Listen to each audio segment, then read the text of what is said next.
प्रभातखबर.com, विश्वास वही, रफ्तार नहीं। नमस्कार, जोहार। प्रभात खबर के वीडियो सेक्शन में मैं पंकज आप सभी का स्वागत करता हूं। कुछ करने का जुनून हो और आपका सपना बड़ा हो तो छोटी छोटी बाधाएं आपको रोक नहीं सकती हैं। ऐसे कई उदाहरण हैं और आज इस वीडियो में ऐसे ही एक उदाहरण आपसे जुड़ रहे हैं। और इस वीडियो को जब आप पूरा देखकर ख़त्म करेंगे तो मुझे पूरा विश्वास है कि एक पॉजिटिव एनर्जी अपने सपने को पूरा करने की ताकत लेकर उठेंगे। हमारे साथ सपन कुमार है, डॉक्टर सपन कुमार, और ये दुमका के जरमुंडी प्रखंड के सुदूर इलाके में शिक्षक हैं, डुमरथर।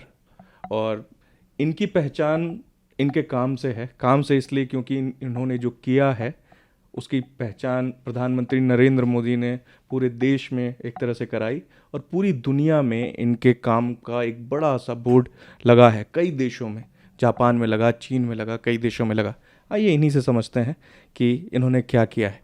सबसे पहले उस बारे में बताइए जिसकी चर्चा खूब रही, प्रधानमंत्री ने की, दुनिया भर में चर्चा हुई, न्यूयॉर्क टाइम्स में स्टोरी छपी इसकी। उस बारे में थोड़ा हमें बताइए। एक्चुअली 2020 में जब कोरोना महामारी आया तो पूरी दुनिया में लॉकडाउन की घोषणा हुई और लॉकडाउन में सब कुछ ठप हो गया, सब कुछ बंद हो गया।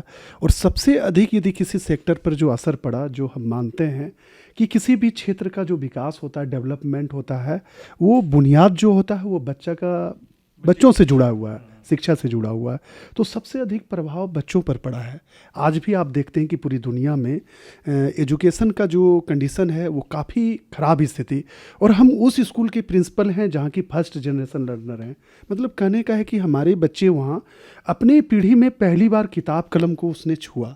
तो वैसे बच्चे का हम वहाँ टीचर, और जब मेरी नियुक्ति हुई तो काफ़ी कठिन जगह पर टीचर हैं, तो काफ़ी मुश्किल से हमने स्कूल को सजाया। मतलब कि जैसे आप स्कूल को सजाते हैं, घर को अपना सजाते हैं, संवारते हैं, उसी तरह से हमको काफ़ी मेहनत लगा। वैसे बच्चों को स्कूल तक लाना मेरे लिए बहुत बड़ी चुनौती थी। और जब लॉकडाउन आया तो मेरे लिए चिंता की बात थी कि ये बच्चे फिर अपने, हो सकता है कि फिर ये नहीं पढ़ेंगे कभी। फिर मुझे चिंता थी कि छोटी छोटी बच्चियों की, जैसे गाँव में शादियाँ पहले हो जाती थी, फिर शादी हो जाएगी। दूसरी चिंता थी ये जब स्कूल खुल भी जाएंगे तो ड्रॉप आउट बढ़ जाएगा मेरे यहाँ। तो ये सब जो चिंताएं थी, मेरे मतलब कई रातों तक मेरी नींद गायब थी। हम रियल में कई रातों तक हम नहीं सोए, काफ़ी सोचे कि हम क्या करें। खुद मेरा 2 बेटा है, हम अपना घर में अपना बेटा को देखते थे। और फिर अपने स्कूल में 2020 में 303 बच्चे थे हमारे स्कूल में। तो 303 बच्चों के बारे में हम सोचते थे कि उन बच्चों का क्या होगा। ये निश्चित तौर पर काफ़ी भयावह स्थिति पूरी दुनिया का हम देख रहे थे। उस कंडीशन में मेरा सौभाग्य है कि मेरा जन्म झारखंड में हुआ है। और झारखंड की जो खूबसूरती है, यहाँ का जो प्रकृति ने मुझे जो चीज़ दिया है वो मेरे गांव में सब चीज़ मौजूद है। तो उसी से मैंने काफ़ी सोचने के बाद ये गांव का जो बनावट है, ऐसे भी आप आदिवासी गांव में देखेंगे, उसका जो बनावट है, उसकी जो खूबसूरती है, यहाँ का जो प्रकृति का फूल है, यहाँ का पत्ता है, यहाँ का जो रंग है, ये काफ़ी खूबसूरत है। इसी से मैंने उस गांव में सभी के सहयोग से, समुदाय के सहयोग से, सभी के सहयोग से मैंने अपने आइडिया को लोगों के बीच में रखा कि हम बच्चों को पढ़ाना चाहते हैं। और घर के सभी दीवारों पर हर बच्चा के लिए कोविड-19 के नियम का पालन करते हुए हम बच्चों को पढ़ाना चाहते हैं और सभी के लिए ब्लैक बोर्ड बनाना चाहते हैं। मैंने सबसे पहले एक गांव में ऐसा किया और पूरे गांव वाले को समझाया, पूरे अपने सभी शिक्षकों को समझाया, अभिभावकों को समझाया कि पढ़ना कितना ज़रूरी है। पढ़ना मतलब गरीब है इसलिए हम मानते हैं कि वो गरीब इसलिए है कि उसके पास पढ़ाई नहीं है, शिक्षा नहीं है। तो मेरा पूरा जीवन का उद्देश्य भी है कि बच्चा यदि पढ़ लेगा तो उसकी गरीबी भी समाप्त हो जाएगी। लोगों ने इस बात को समझा, लोगों को मैंने जागरूक करने का काम किया। और इसका असर हुआ कि पहली एक गांव में जब मैंने किया और प्राकृतिक रंग से, जो नेचुरल कलर है, कहते हैं कि दुनिया में किसी भी इंसान को सब रंग पसंद है लेकिन काला रंग पसंद नहीं है। इतना खूबसूरत दीवार को जो आदिवासी हमारे भाई बहन अपने घर के दीवारों को जो रंगते हैं, और जब मैंने बोला कि इसमें तो काला रंग लगाना है ब्लैक बोर्ड बनाने के लिए, श्यामपट बनाने के लिए, वो भी जो मिट्टी यहाँ मौजूद है, गोबर है, पानी है, पत्ता का राख है, तो इससे हमने काला रंग बनाया और उसी से ब्लैक बोर्ड बना। और सभी के दीवारों पर जब ब्लैक बोर्ड काला रंग से बना तो निश्चित तौर पर हम फिर धन्यवाद करते हैं उस गांव के सभी लोगों को, मांझी हड़ाम के साथ में सभी अभिभावकों को, कि उन्होंने काला रंग की सहमति दी और अपने बच्चों को भविष्य उज्जवल करने के लिए, अपना अशिक्षा से मुक्ति के लिए, अशिक्षा जैसा जो गुलामी है इसको समाप्त करने के लिए उन्होंने ब्लैक बोर्ड में बच्चों को पढ़ाने का अनुमति दिया। और मैंने कोविड-19 के नॉर्म्स जो है लोगों को बताने का काम किया, सभी के लिए मास्क, सभी के लिए सैनिटाइज़र, सभी का डस्टर, सभी का चौक, सबका अपना अपना, और पढ़ाई मैंने शुरू किया। मेरा सवाल इसी से जुड़ा है। पहला सवाल तो ये कि आप बता रहे हैं कि ऐसा गांव है जहाँ की पहली पीढ़ी कलम पकड़ रही है, बहुत सारे लोग हैं जो नहीं पढ़ पाए किसी वजह से, तो उनको ये कन्विंस करना, एक तो अभी भी बहुत सारे लोगों के मन में रहता है कि पढ़ के क्या करेगा, आखिर में तो करना है इसको, यही सब है, कहाँ नौकरी है, बहुत सारे सवाल होते हैं, उनको कन्विंस करना मुश्किल होता है। तो ऐसे में लॉकडाउन के वक्त जब उनके पास एक तरह से कारण है कि बच्चे के पास फ़ोन नहीं है, वो कहाँ से पढ़ेगा, क्लास कैसे करेगा, तो कितना मुश्किल रहा उनको कन्विंस करना? काफ़ी मुश्किल है। सबसे बड़ी बात है पूरी दुनिया में ऑनलाइन पढ़ाई शुरू हुआ। कोविड का जो दूसरा ये था कि हम किस तरह पढ़ाएं, तो स्मार्टफोन से पढ़ाना का ये हुआ। तो हमारा काफ़ी गरीब इलाका है, लोगों के पास स्मार्टफोन नहीं है। हमारी झारखंड सरकार ने भी DigiSat जैसा प्रोग्राम लेकर वो आए और ऑनलाइन पढ़ाने के लिए प्रोग्राम बना, लेकिन वहाँ व्हाट्सएप और छोटा वो जियो का मोबाइल जिसमें किसी तरह बात हुई, फीचर फ़ोन, हाँ वो फ़ोन, तो उससे हम ऑनलाइन नहीं पढ़ा सकते थे, ईमानदारी। दूसरी बात जो है, वहाँ जो किताबें जो बनी है, हम आपके माध्यम से भी बताना चाहते हैं, बहुत मुश्किल है। जो सिस्टम है पूरे देश में, पूरे दुनिया में, उस तरह के क्षेत्र के लोगों को पढ़ाना और रांची या दिल्ली या बॉम्बे के जो बच्चा है उससे अंतर कर पाना, तो इसलिए हमारे लिए चुनौती बहुत है। पहले उस बच्चों के हाथ में किताब देना, उसको स्कूल तक लाना, ये हम उतना कर लेते हैं तो हमको लगता है कि शहर के बच्चों को आप बहुत अधिक मेहनत करके जो फर्स्ट डिवीज़न करा देते हैं, जो एक मानक है डिग्री लेने का, तो वहाँ सबसे बड़ी चुनौती है बच्चों को स्कूल तक लाना, क्योंकि बहुत तरह की समस्याएं हैं। एक समस्या ये है कि लोग पहले शिक्षा के महत्व को समझें, दूसरा क्या वो आने वाले दिनों में इसको क्या होगा, तो ये चीज़ हम समझाने में सफल हो पाए हैं जब से टीचर हैं, तो ये लोग समझे हैं, जिस कारण कि कोविड में पढ़ाई मेरी रुकी नहीं है, जारी रही। एक गांव में जब आपने इसकी शुरुआत की तो एक तरह से ये आप बता रहे हैं कि आप चूँकि 2-3 रातों तक सो नहीं पाए, तो ये कहीं देखा था, कहीं सुना था, ये कैसे लगा कि दीवार पे ब्लैक बोर्ड बनाया जा सकता है और वहाँ से एक पढ़ाई जारी रखी जा सकती है, ये आया कहाँ से? मैंने कहीं नहीं देखा, और मेरा मानना है कि शिक्षक समाज को राह दिखाता है। जब कोविड जैसा बीमारी आया तो निश्चित तौर पर मुझे भी अपना काम करना था। हमारे माननीय प्रधानमंत्री जी, हमारे झारखंड के मुख्यमंत्री जी और बाकी सभी महापुरुष भी इस बात को बोलते हैं कि हर इंसान को देश को आगे बढ़ाने के लिए अपना काम करना पड़ेगा, तब मेरा देश आगे बढ़ेगा। तो मेरे अंदर हर समय है कि मैं एक शिक्षक हूँ, तो मुझे अपनी ड्यूटी को ईमानदारी पूर्वक निभाना होगा। तो मैंने इसके लिए एक आइडिया लिया कि कहीं से न यूट्यूब नहीं, कहीं से भी नहीं, मेरे पास मेरा जो प्रकृति ने मुझे दिया है, फिर से हम बताना चाहते हैं, जो रंग है, जो यहाँ का खूबसूरती है, उसी से मेरे दिमाग में आइडिया आया कि हमको बच्चों को पढ़ाना है, और इसी आइडिया के साथ मैंने पढ़ाना शुरू किया। और काफ़ी अधिक चुनौती थी इस बीच में। कोविड जैसे समय में अपने आप से लड़ना, सबसे पहले घर से अनुमति लेके बाहर जाना, घर से निकलने नहीं देते थे लोग। उस पीरियड में घर से 13 किलोमीटर जाना, वहाँ बच्चों के पास जाना, और ये भी डर कि कभी किसी को कुछ हो जाए तो बहुत बड़ी बात है, किसी से अनुमति नहीं है। लेकिन मेरे अंदर ये मजबूती हर समय रहा है कि मैं अच्छा काम कर रहा हूँ और बच्चों के लिए कर रहा हूँ। और कोविड के हमारी सरकार का जो नॉर्म्स है, ये जो रूल जो था कि कोविड का कैसे नियम का पालन करना, उसको हमने लोगों को बताया, जिस कारण हमारे गाँव में कभी भी इस तरह की जब टेस्ट हुआ तो पहले दौर में भी, पहला लहर में भी एक भी पॉजिटिव केस नहीं आया। लोगों ने वैक्सीनेशन करवाया, लोगों ने इसके हर नॉर्म्स को माना, और आज भी लोग मान रहे हैं। जब आपके आइडिया की बात होने लगी, जब चर्चा होने लगी, प्रधानमंत्री ने मन की बात में जिक्र किया, फिर कई दूसरे देशों में होर्डिंग लगी कि कैसे बच्चे पढ़ रहे हैं, ये जब जब इसकी चर्चा शुरू हुई तो कैसा लगा आपको? ये बहुत क्लीशे सा सवाल है कि पत्रकारिता में ये कहा भी जाता है कि सवाल तो नहीं पूछना चाहिए कि कैसा महसूस कर रहे हैं, लेकिन फिर भी एक ऐसा आइडिया जो आपको रातों में सोने नहीं दे रहा था, जब वो काम कर गया तो निश्चित तौर पर ये गौरवान्वित करने का ये क्षण था, जिस तरह से हमारे देश के माननीय प्रधानमंत्री जी, हमारे राज्य के मुख्यमंत्री जी, हमारे राज्यसभा के माननीय उपसभापति जी और साथ में देश विदेश के सभी एजेंसियों ने जिस प्रकार से नाम लिया है, लेकिन मुझे कभी भी ये नहीं लगता है कि मेरा नाम हो रहा है तो मेरा सीना बहुत चौड़ा हो गया। मुझे आज भी लगता है कि मेरे ऊपर मेरा जब नाम लिया जाता है तो मुझे और भी कितना बेहतर बच्चों के लिए काम करना है मेरे ऊपर, और एक कहते हैं कि और अधिक काम करने के लिए मुझे प्रेरणा मिली है हमारे माननीय जिन्होंने भी मेरा नाम लिया है, जिन्होंने मेरी प्रशंसा की है। निश्चित तौर पर हर समय लगता है कि वैसा क्षेत्र जो इतना पिछड़ा क्षेत्र है, वहाँ के लोगों ने मेरा साथ दिया है।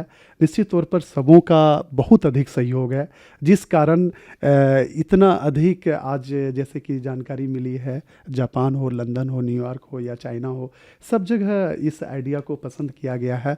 तो निश्चित तौर पर मुझे अपने आप से अधिक जो मेरा गर्व होने की बात है, अधिक मुझे वैसे क्षेत्र के हम हैं जो कि काफ़ी पिछड़ा है, वैसा क्षेत्र का जब नाम होता है तो निश्चित तौर पर हमारे ज़िला का, दुमका ज़िला का, हमारे झारखंड राज्य का नाम हो रहा है, हमारे देश का नाम हो रहा है, तो मुझे गर्व महसूस होता है कि मेरा देश निश्चित तौर पर न्यूयॉर्क के सड़कों पर जब मेरा होर्डिंग लगा या हमारे माननीय प्रधानमंत्री जी नाम लिए, तो निश्चित तौर पर ये बहुत बड़ा पल, एक छोटे से गांव का चर्चा जब होती है तो निश्चित तौर पर मुझे अच्छा लगता है।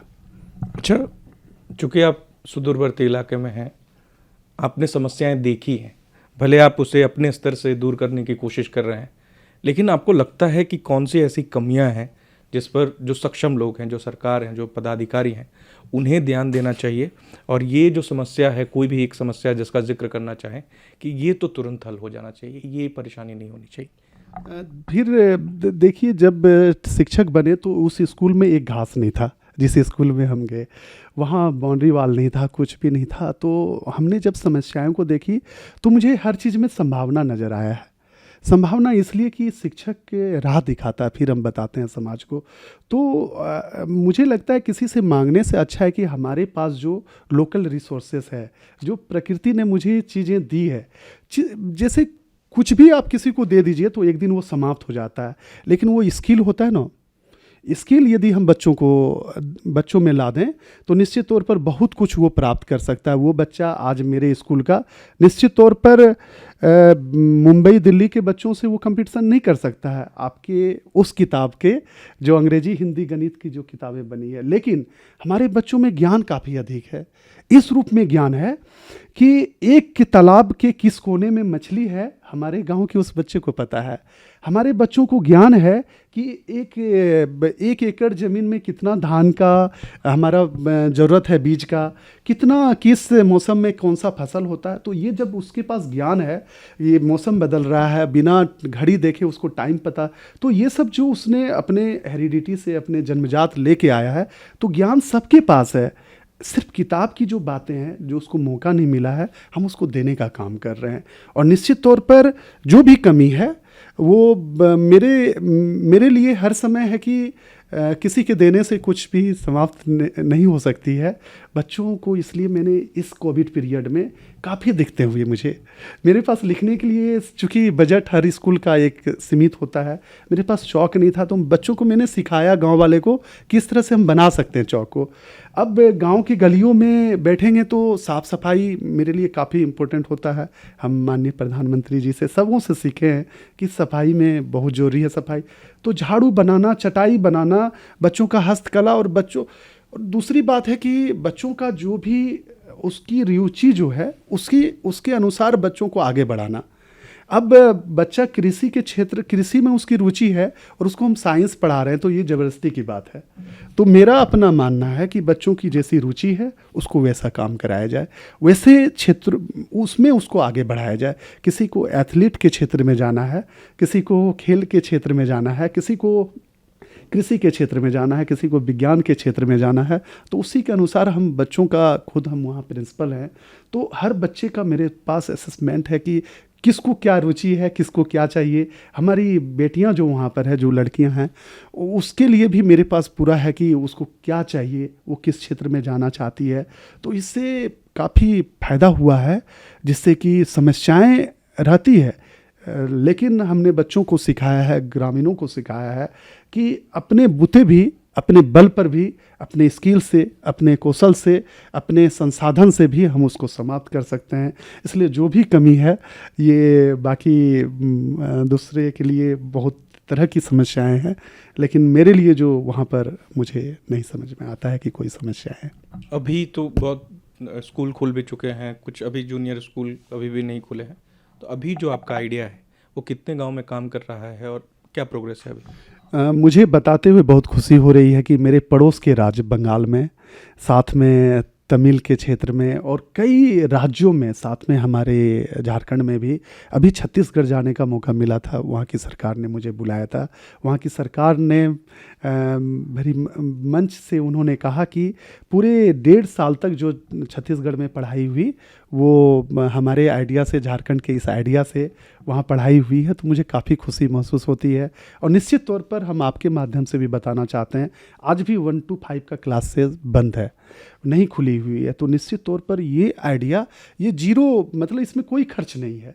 आप नेचुरल कलर से आप ब्लैक बोर्ड बना रहे हैं, जो ग्रामीण क्षेत्र है खास करके, और जो गरीब लोग हैं और उसके बच्चे जिनके पास स्मार्टफोन नहीं है, वैसे बच्चों को हम इस आइडिया के साथ में हम पढ़ा सकते हैं। दूसरी बात है कि कोविड-19 का नियम का पालन करना है, तो किताब को भी नहीं छूना था दूसरी लहर में, इस तरह का बहुत अधिक स्ट्रिक्ट।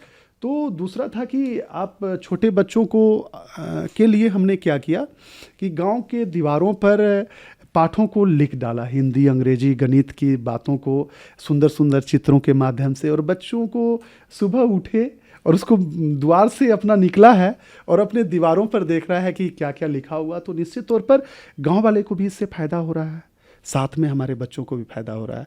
टीचर का वहाँ ज़रूरत नहीं है, हम तो एक कैटलिस्ट हैं, उत्प्रेरक हैं। निश्चित तौर पर हम राह दिखाने वाले लोग हैं। हर लोग बहुत ज्ञानी है, सिर्फ उसको रास्ता दिखाने की ज़रूरत है। इससे क्या होता है कि जब हम बच्चों को राह दिखाते हैं तो निश्चित तौर पर बहुत आगे बढ़ने की संभावना है। और हर समय मेरा है कि हमारे बच्चों में मोरल वैल्यूज़ बढ़े, एक स्किल्स बढ़े और वो देश का अच्छा नागरिक बने। मेरे जीवन का उद्देश्य है। हम भारत को शिक्षा के क्षेत्र में बहुत आगे ले जाना चाहते हैं और वो ग्रामीण क्षेत्र से भी संभव है, वैसे गांव से भी संभव है, जहां के बच्चे इकोनॉमिकली गरीब हैं लेकिन वो बाकी चीज़ें, हमको हर समय लगता है उसके पास बहुत कुछ है। जिस तरह से प्राचीन काल में एक जंगल में गुरु के पास में रह करके भी बच्चे पढ़ करके इतने ज्ञानी होते थे, तो निश्चित तौर पर हमें याद आता है उस तरह से हमारा भारत प्राचीन काल में भी पढ़ाई के मामले में नालंदा को याद कीजिए और बाकी विक्रमशिला, जिसको भी आप याद कीजिए, हमारे देश में बहुत विद्वान लोग हुए हैं। तो काफ़ी चीज़ें ऐसी है जो हमारे जैसे आइडिया को देश में वो कर रहे हैं और वैसे टीचर देश को आगे बढ़ाने का काम कर रहे हैं। तो हमारा हर समय, मेरा भी उद्देश्य है, मेरा देश आगे बढ़े, मेरा भारत आगे बढ़ेगा जब हमारा गरीब घर का बच्चा भी शिक्षा को लेकर के वो आगे बढ़ेगा। मेरा आखिरी सवाल है, ये जो नया साल आ रहा है, सिर्फ आप शिक्षक हैं, बच्चों को प्रेरणा देते हैं, लेकिन ऐसे बहुत सारे लोग हैं इस वक्त जो कोरोना की वजह से कई काम नहीं कर पाए, उम्मीदें हार चुके हैं। अब नया साल है, नई शुरुआत है, तो उनसे क्या कहना चाहेंगे आप? निश्चित तौर पर कभी भी उम्मीद को नहीं ख़त्म नहीं करना चाहिए, अपना हारना नहीं चाहिए अपने आप से। बोलते हैं ना कि मेरी माँ बोलती है कि अपने आप से हार जाना मतलब सबों से हार जाना, हारना नहीं है। मतलब हर समय मन से हारा, मतलब जो होता हारे हार है, मन के जीते जीत। तो आप अपने आप से मत हारिए, आपके पास जो भी चुनौती है उसका हल है। निश्चित तौर पर वो कभी कभी लगता है अंधेरा है, लेकिन हर चीज़ का हल है। कोरोना तो इस तरह का हम मानते हैं कि इस तरह की बहुत बीमारियां पहले भी आई हुई है। इससे हम हार जाएं, जीवन समाप्त हो जाए, हमारे देश के सभी लोगों ने अपना काम किया। हम आप लोग का ही उदाहरण लेते हैं, मीडिया के सभी बंधुओं ने पूरे देश में इस कोरोना जैसे भयावह बीमारी में हर एक चीज़ को हम लोग तक पहुंचाने का काम किया। आप लोग का भी धन्यवाद करते हैं कि कोरोना जैसा बीमारी से कैसे बचा जाए। डॉक्टर के पास लोग नहीं गए, लेकिन आपको देख के, आपको पढ़ के, आपको जान करके, आपके माध्यम से भी लोग शिक्षित हुए। तो निश्चित तौर पर हर क्षेत्र का, चाहे वो डॉक्टर हो, चाहे हमारे देश के माननीय प्रधानमंत्री जी हो, मुख्यमंत्री जी हो, सबों ने अपना काम किया है। उसी प्रकार से एक शिक्षक को भी अपना काम करने की ज़रूरत है। ऐसा नहीं कि स्कूल बंद हो गया तो हम पढ़ाई बंद नहीं कर सकते हैं। पढ़ाई बंद करना मतलब आने वाला जो जनरेशन है, आप देखिए कि बहुत ऐसे देशों में क्लास 1-2 को 2 साल से बंद है, तो 1 और 2 के बच्चे बिना पढ़े अभी 3 में चले जाएंगे। ये बहुत बड़ी क्षति है, इसको सोचने की ज़रूरत है। ये बहुत बड़ा, पूरे विश्व के लिए बात कर रहे हैं, इसके लिए पूरे शिक्षाविदों को सोचने की ज़रूरत है कि वो जो लर्निंग, जो हमारा लॉस है, उसको कैसे हम पूरा करेंगे। उसको हम पूरा करने के लिए निश्चित तौर पर इस तरह के आइडिया से, हमारे ज़िला में एक हमारे बैंक मैनेजर हैं, उन्होंने कहा कि सपन जी, आपका आइडिया देख करके हमने घर में ही अपने छोटा बच्चा के लिए आंगन में दीवार में ब्लैक बोर्ड बना दिया है और दीवारों पर लिख दिया है। तो चूंकि नो स्कूल जा सकता है, नो पढ़ सकता है, तो मेरे आइडिया में है कि वो आंगन में निकलता है, लिखा हुआ चीज़ पढ़ता है और जो लिखना रहता है वो लिख लेता है। तो निश्चित तौर पर इस तरह के आइडिया से बच्चों को पढ़ाया जा सकता है। ज़रूरत इस बात की है हमको, सरकार से, भारत सरकार से, झारखंड सरकार से, इस तरह के आइडिया में यदि मेरी कभी भी ज़रूरत पड़े तो मैं हर समय अपने देश को आगे बढ़ाने के लिए, अपने देश को आगे ले जाने के लिए हर समय 24 घंटे देश को आगे बढ़ाने के लिए शिक्षा के क्षेत्र में हर समय आपके लिए तैयार हूँ। तो आपने देखा कि किस तरह सपन जी के एक सपने ने सब कुछ बदल कर रख दिया। वो सपना इनका जो उनको नींद में नहीं आ रहा था, वो सपना जो सोने नहीं दे रहा था।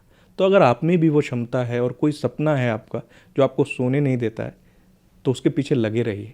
छोटी छोटी बाधाएं आगे जाकर बड़ी सफलता में बदलती हैं। तो धन्यवाद कि आपने पूरा वीडियो देखा। नमस्कार। प्रभातखबर.com, विश्वास वही, रफ्तार नहीं।